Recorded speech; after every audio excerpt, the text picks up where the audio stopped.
नमस्कार, आप देख रहे हैं ग्राउंड रिपोर्टर। आपके साथ मैं हूं ऋतु तिवारी। पोखरियाल बुलेटिन की शुरुआत करेंगे बाराबंकी की खबर के साथ, जहां पर डबल डेकर बस को ट्रक ने पीछे से टक्कर मार दी है। सड़क किनारे टायर बदलने के दौरान ट्रक ने मारी टक्कर। हादसे में 4 लोगों की मौके पर मौत, कई लोग गंभीर रूप से घायल। बस में करीब 150 यात्री सवार थे, सभी गोवा जा रहे थे। गंभीर घायलों को लखनऊ ट्रॉमा सेंटर किया गया रेफर। नेपाल से गोवा जा रहे थे डबल डेकर बस। रामनगर थाना क्षेत्र के टीआर ईंट भट्टा के पास यह हादसा हुआ है। हादसे पर सीएम योगी आदित्यनाथ ने जताया दुख। सीएम ने घायलों के समुचित उपचार के निर्देश दिए हैं।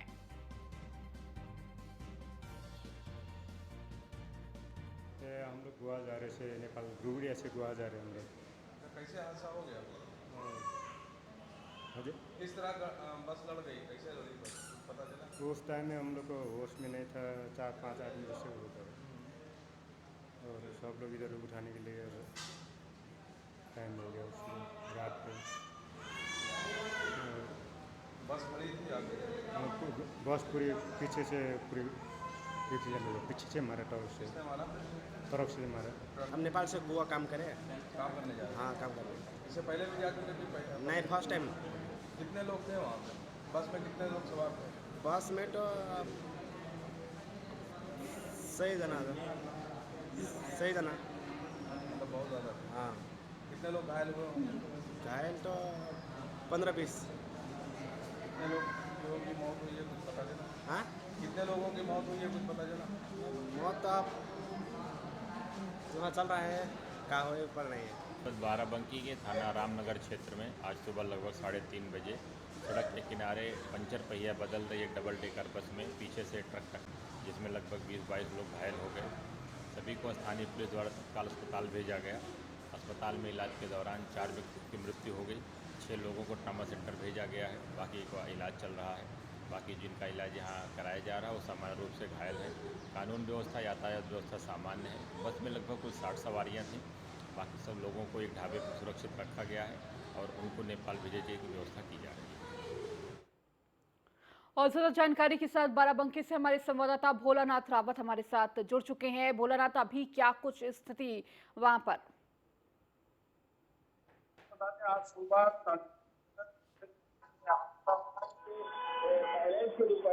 से डबल डेकर बस गोवा के लिए जा रही थी, जिसके बाद रामनगर थाना क्षेत्र के महंगूपुर गांव के पास बस पंचर हो गई और बस चालक बस को साइड में लगा के टायर बदल रहा था कि तभी पीछे से एक तेज रफ्तार ट्रक ने जोरदार बस में टक्कर मार दी, जिसमें 4 लोगों की इलाज के दौरान जिला अस्पताल बाराबंकी में मौत हो गई है। वहीं 2 दर्जन से अधिक लोग घायल हैं, जिनमें से 6 की हालत नाजुक बताई जाती है, जिनको जिला अस्पताल से बाराबंकी से ट्रॉमा सेंटर लखनऊ इलाज के लिए रेफर कर दिया गया है। वहीं हादसे के बाद मौके पर तत्काल पुलिस पहुंची, जहां पर बचाव राहत कार्य किया गया।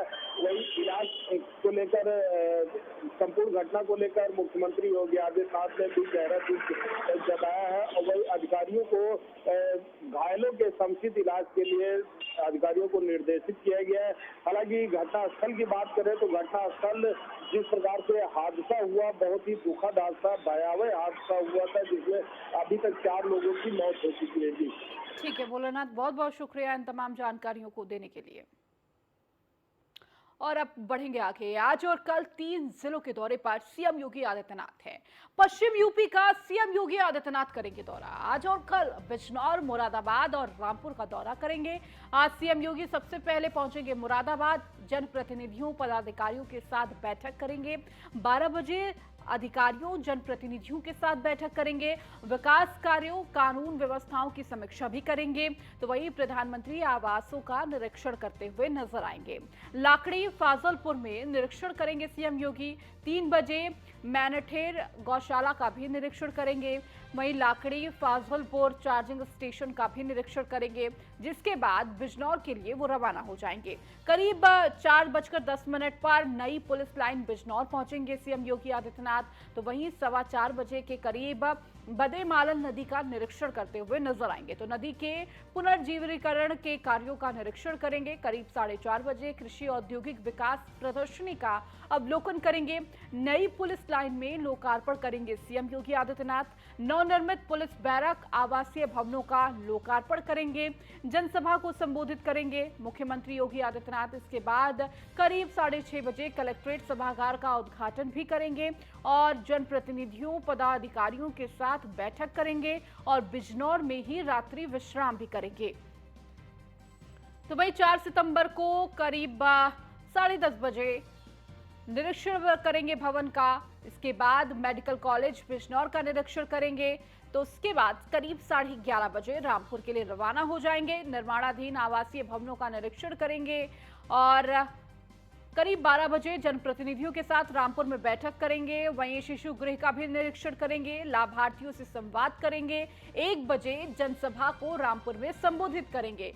तो वहीं 2:30 बजे रामपुर से मुरादाबाद रवाना हो जाएंगे। 3 बजे मुरादाबाद में उद्यमियों से संवाद करेंगे और 4 बजे के करीब लखनऊ के लिए रवाना हो जाएंगे। तो ये 2 दिन का वो दौरा रहने वाला है।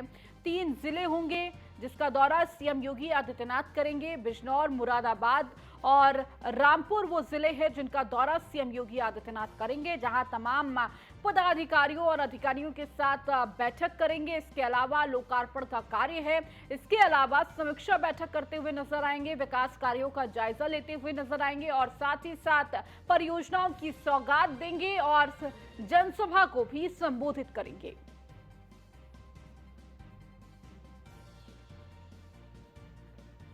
तो सबसे पहले मुरादाबाद जाएंगे सीएम योगी आदित्यनाथ।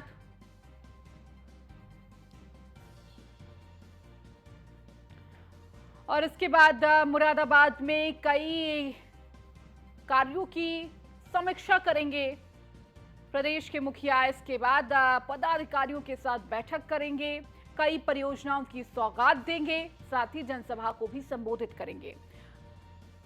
तो वहीं मुरादाबाद के दौरे के बाद बिजनौर पहुंचेंगे। बिजनौर में तमाम कार्यों की समीक्षा करते हुए नजर आएंगे सीएम योगी आदित्यनाथ, जहां पर पदाधिकारियों और अधिकारियों के साथ, जनप्रतिनिधियों के साथ बैठक करेंगे और किस तरीके से बिजनौर में विकास कार्य चल रहा है उसकी भी समीक्षा करेंगे।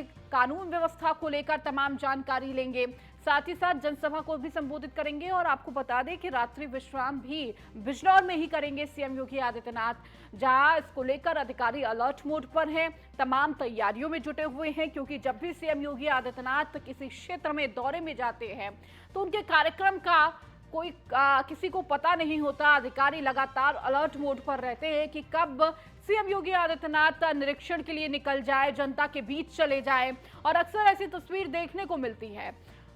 जिसके बाद अगर कल की बात की जाए तो रामपुर के लिए रवाना होंगे, जहां पर रामपुर में भी तमाम पदाधिकारियों और अधिकारियों के साथ, इसके साथ ही जनप्रतिनिधियों के साथ बैठक करेंगे। कानून व्यवस्था, विकास कार्य कहां तक पहुंचा है, किस तरीके से कार्य चल रहा है, उसकी भी समीक्षा करेंगे। और देखिए, रिटर्न गिफ्ट के तौर पर कई सारी परियोजनाओं की सौगात देंगे। जिस तरीके से उपचुनाव में जीत हासिल हुई है रामपुर में, उसके बाद ये रिटर्न गिफ्ट के तौर पर देखा जा रहा है। और देखिए, उसके बाद जनसभा को भी संबोधित करेंगे और फिर वो मुरादाबाद के लिए रवाना हो जाएंगे, जिसके बाद शाम को लखनऊ के लिए रवाना होंगे मुरादाबाद से। तो ये 2 दिन का दौरा रहने वाला है। और ज्यादा जानकारी के साथ हमारे संवाददाता नीलेश चौहान हमारे साथ जुड़ चुके हैं। नीलेश, 3 जिलों का दौरा सीएम योगी आदित्यनाथ करने वाले हैं और देखिए, इन तीनों जिलों में जहां जनप्रतिनिधियों, अधिकारियों से मुलाकात करेंगे, विकास कार्यों की समीक्षा बैठक करेंगे, इसके साथ ही किस तरीके से कानून व्यवस्था, उस पर भी विशेष ध्यान होगा, साथ ही साथ परियोजनाओं की सौगात देने वाले हैं और तमाम जो कार्य चल रहे हैं इस वक्त तीनों क्षेत्रों में, उसकी खुद जाकर मुआयना करेंगे, इसकी समीक्षा करेंगे। नीलेश, देखिए, मुख्यमंत्री योगी आदित्यनाथ का 2 दिवसीय पश्चिमी यूपी का दौरा है, जिसमें बिजनौर की अगर बात करें, रामपुर की बात करें, मुरादाबाद की बात करें, तो ये 3 जिले शामिल हैं। मुख्यमंत्री आज बिजनौर में मौजूद रहेंगे, तो कहीं ना कहीं बिजनौर की जनता को सौगात देने के साथ साथ तमाम परियोजनाओं का, कार्य योजनाओं का स्थलीय निरीक्षण करेंगे। उसके साथ साथ जनप्रतिनिधियों और अधिकारियों के साथ बैठक करेंगे और बैठक में कानून व्यवस्था को मजबूत करने के लिए और उत्तर प्रदेश सरकार और केंद्र सरकार की योजनाओं को धरातल पर लागू करने के लिए विशेष रूप से चर्चा करेंगे। मुख्यमंत्री योगी आदित्यनाथ जब बिजनौर में मौजूद रहेंगे तो बिजली जो नई पुलिस लाइन है वहां पर भी जाकर वो निरीक्षण करेंगे, जहां पर पुलिसकर्मियों के लिए एक नया भवन बनाया गया है। उस को भी वो मुख्यमंत्री योगी आदित्यनाथ देखेंगे। उसके अलावा जब अगर कल की बात करें तो कल वो रामपुर दौरे पर रहेंगे। रामपुर की अगर बात की जाए तो रामपुर आजम खान का गढ़ माना जाता है। ऐसे में मुख्यमंत्री योगी आदित्यनाथ जब वहां पर जनता के साथ संवाद करेंगे तो कहीं ना कहीं वहां का माहौल देखने लायक होगा। इससे पहले जब उपचुनाव हुए तो उपचुनाव में जिस तरीके से रामपुर में भारतीय जनता पार्टी ने अपनी विजय पताका लहराई, साथ ही साथ मुख्यमंत्री योगी आदित्यनाथ ने उससे पहले अपने तमाम मंचों से दिए गए भाषणों में कहा था कि रामपुर को फतेह करने के बाद हम रामपुर जरूर जाएंगे। जब वो रामपुर में रहेंगे तो रामपुर की जनता के लिए सौगात देने के साथ साथ रामपुर के जो भारतीय जनता पार्टी के पदाधिकारी हैं, साथ ही साथ जो अधिकारी हैं, उनके साथ वो समीक्षा बैठक करेंगे कि कैसे कानून व्यवस्था को मेंटेन रखा जाए। उसके अलावा अगर हम मुरादाबाद की बात करें तो मुरादाबाद में जब वो रहेंगे तो कहीं ना कहीं वहाँ के जो उद्योग धंधे चलाने वाले लोग हैं उनके बीच जाकर उनसे संवाद स्थापित करेंगे, वहाँ के अधिकारियों के साथ, पदाधिकारियों के साथ बैठक करेंगे। कहीं ना कहीं मुख्यमंत्री योगी आदित्यनाथ का जो 2 दिवसीय दौरा है काफी महत्वपूर्ण इसलिए हो जाता है क्योंकि 2024 में उत्तर प्रदेश में लोकसभा चुनाव है। उससे ठीक पहले अगर हम बात करें तो उत्तर प्रदेश में निकाय चुनाव होने हैं। ऐसे में मुख्यमंत्री योगी आदित्यनाथ के तूफानी दौर चल रहे हैं, तूफानी निरीक्षण चल रहे हैं, जहां पर वो खुद जनता के बीच जाते हैं, पता करते हैं कि क्या सरकार की जो योजनाएं हैं वो उसका लाभ जनता को मिल रहा है। साफ तौर पे अगर बिजनौर और हम रामपुर की जनपदों की बात करें तो वहां पर प्रधानमंत्री आवास योजना के जो लाभार्थी हैं उनसे भी मुख्यमंत्री योगी आदित्यनाथ करेंगे और स्थलीय निरीक्षण करेंगे। इन 3 जिलों में जो नदियां हैं उनको पुनर्जीवित कैसे किया जाए उस पर भी वो अधिकारियों के साथ चर्चा करेंगे, निरीक्षण करेंगे। साथ ही साथ जो गौशालाएं इन 3 जिलों में चलाई जा रही हैं उनकी व्यवस्थाओं को दुरुस्त करने के निर्देश देने के साथ साथ गौशालाओं को निरीक्षण भी कर सकते हैं।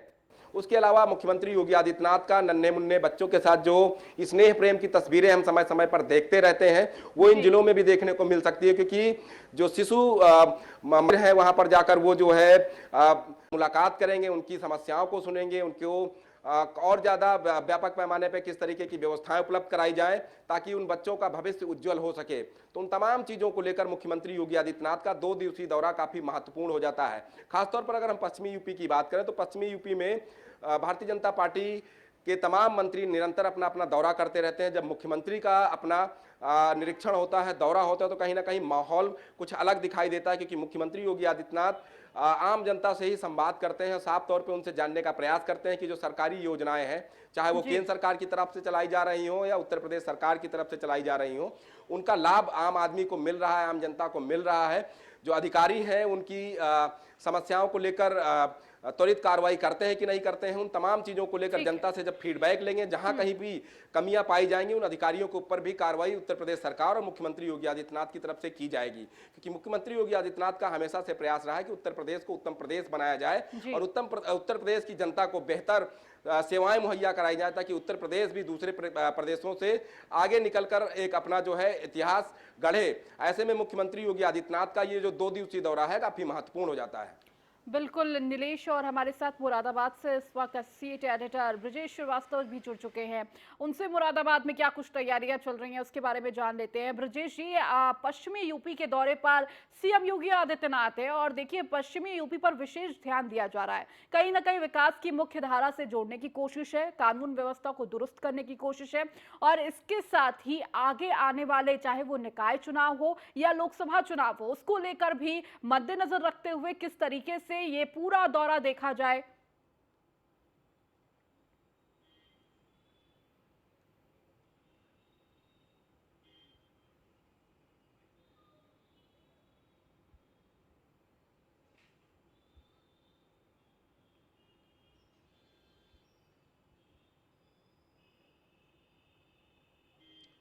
देखिए, सबसे बड़ी बात यह है कि 2024 के लिए बीजेपी पूरी तरीके से कमर कस चुकी है। मुख्यमंत्री योगी आदित्यनाथ लगातार विकास कार्यों की समीक्षा कर रहे हैं। मुरादाबाद, रामपुर, बिजनौर, ये वो तमाम इलाके हैं जो एक तरह से देखा जाए तो बीएसपी के लिए, माफ कीजिएगा, बीजेपी के लिए हमेशा एक बड़ा चैलेंज रहे हैं। और सबसे बड़ी बात यह है कि मुख्यमंत्री योगी आदित्यनाथ ने जिस तरीके से इस पूरे क्षेत्र को हमेशा से खास तवज्जो दी है, खास ध्यान दिया है, उसी की वानगी है कि पश्चिम में एक बार फिर मुख्यमंत्री जो तमाम विकास कार्यों की समीक्षा करेंगे। मैं इस समय सर्किट हाउस में मौजूद हूं, पहले आपको जरा तस्वीर दिखाता हूं कि किस तरीके से मुख्यमंत्री के आगमन को लेकर तैयारी में वो जनप्रतिनिधियों के साथ, इसके साथ ही अधिकारियों के साथ समीक्षा बैठक करेंगे। तमाम जो है लोगों से मुलाकात करेंगे। तो ये पूरा जो समीक्षा का कार्यक्रम ये चलेगा। इसके बाद कई स्थलीय निरीक्षण भी हैं। अगर आप इस पूरे पश्चिम में खास करके मुरादाबाद, रामपुर और बिजनौर के आप पूरे सियासी कनेक्शन समझिए, 2024 को लेकर तैयारियों को समझिए, तो दरअसल ये एक बीजेपी के लिए बड़ा टास्क रहा है। 6 लोकसभा सीटें 2019 में गंवाई थी इस पूरे एरिया में, मंडल से जुड़ा हुआ और सहारनपुर की एक सीट को अगर जोड़ दिया जाए तो सब मिला करके 6 लोकसभा सीटें यहां से बीजेपी ने गंवाई थी और वो बड़ा चैलेंज है। मुरादाबाद मंडल की अगर बात करें तो 14 विधायक मिलकर के जो ये 6 लोकसभा सीटें हैं इसको जो है वापस दिलाने में बड़ी भूमिका अदा करेंगे। तो देखिए 2024 के लिहाज से बीजेपी पूरी तरीके से तैयारी कर चुकी है। भूपेंद्र चौधरी खुद मुरादाबाद से ही आते हैं, मुरादाबाद से आने की वजह से उनके ऊपर दोहरी चुनौती है।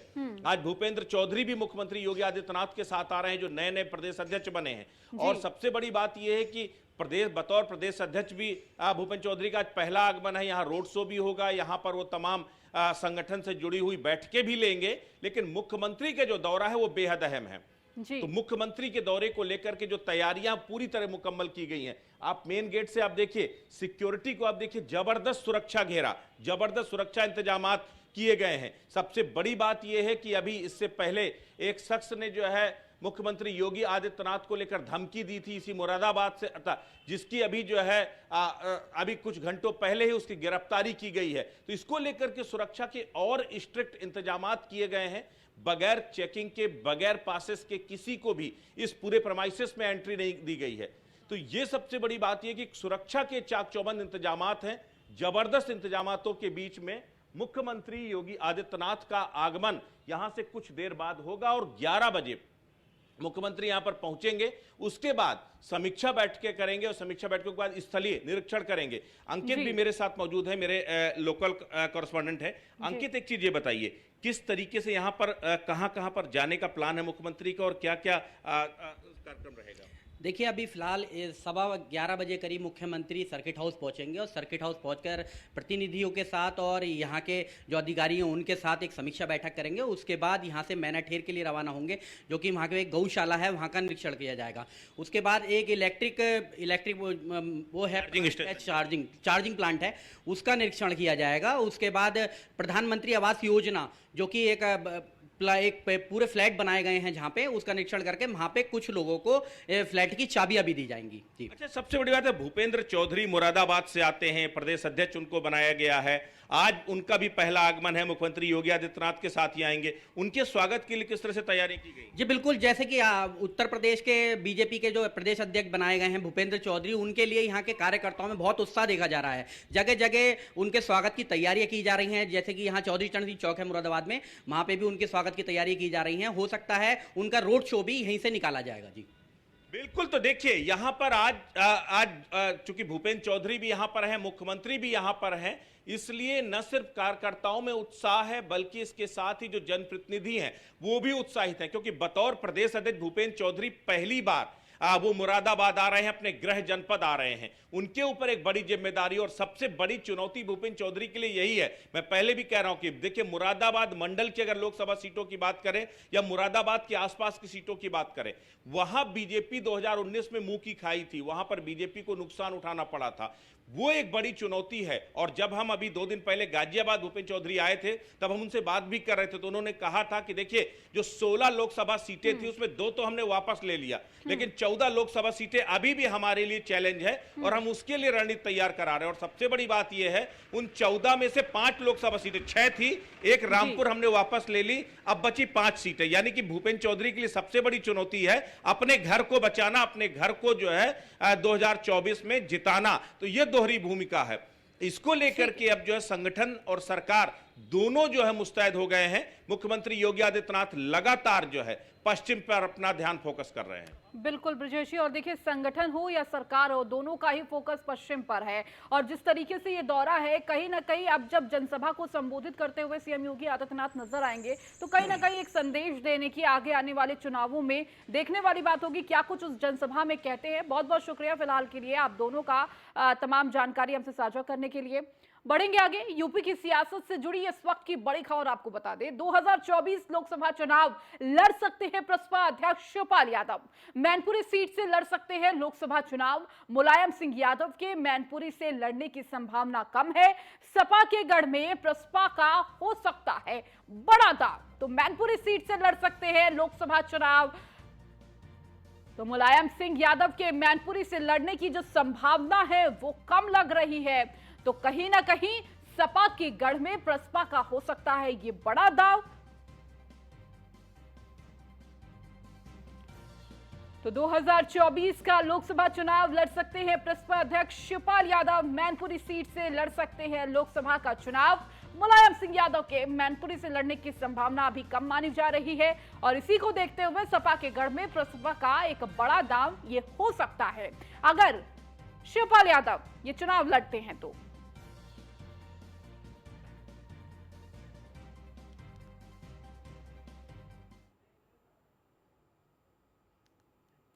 बढ़ेंगे आगे। नारकोटिक्स टीम होगी और मजबूत। टीम को मजबूत बनाएगा नए श्वानों का दल। आपको बता दें, पंचकुला के आईटीबीपी में होगा प्रशिक्षण, और पंचकुला में 6 से 9 महीने की ये ट्रेनिंग दी जाएगी। तो श्वानों का दल होगा। यूपी पुलिस 3 से 6 महीने के श्वानों के बच्चे खरीदेगी। तो यूपी के प्रमुख धार्मिक स्थलों में बीडीएस टीम के साथ होंगे श्वान। तो श्वानों के साथ 30 अरबी घोड़े, 150 से ज्यादा अश्व भी खरीदे जाएंगे। तो यूपी के प्रमुख धार्मिक स्थलों में बीडीएस टीम के साथ होंगे श्वान। तो श्वानों के साथ 30 अरबी घोड़े, 150 से ज्यादा अश्व भी खरीदे जाएंगे। लंपी वायरस से बचाव के लिए टीकाकरण शुरू हो गया है। ग्रसित पशु के संपर्क में आने वाले सभी पशुओं को टीका किया गया। 500 मीटर की रेंज में आने वाले सभी पशुओं को टीका। प्रभावित जिलों को मुहैया कराए गए 17,50,000 टीका। टीम 9 सीएम योगी आदित्यनाथ को कल सौंपेगी रिपोर्ट। तो देखिए, लंपी वायरस से कहीं ना कहीं जानवरों में ये जो दिक्कत आ रही थी उससे हर कोई परेशान था, और इसी को लेकर अब टीकाकरण का जो कार्य है वो शुरू हो चुका है।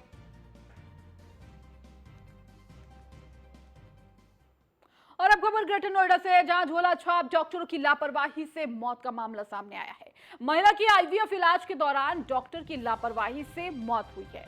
पुलिस ने फर्जी डॉक्टर को 28 अगस्त को ही कर लिया गिरफ्तार। अब तक पुलिस जांच के दौरान डॉक्टर की एमबीबीएस की डिग्री मिली फर्जी।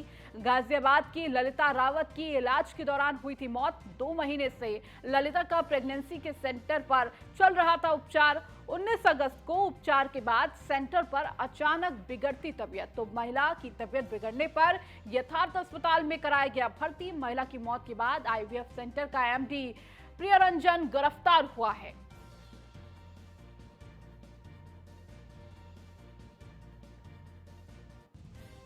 क्षेत्र अंतर्गत आईवीएफ क्रिएशन वर्ल्ड सेंटर करके एक आईवीएफ सेंटर था, जिसमें 19 तारीख को एक महिला इलाज के लिए गई थी और उसी दिन उनको तबीयत बिगड़ गई थी और दूसरा जगह अटक कराना पड़ा और उनको 26 तारीख को मृत्यु हो गई।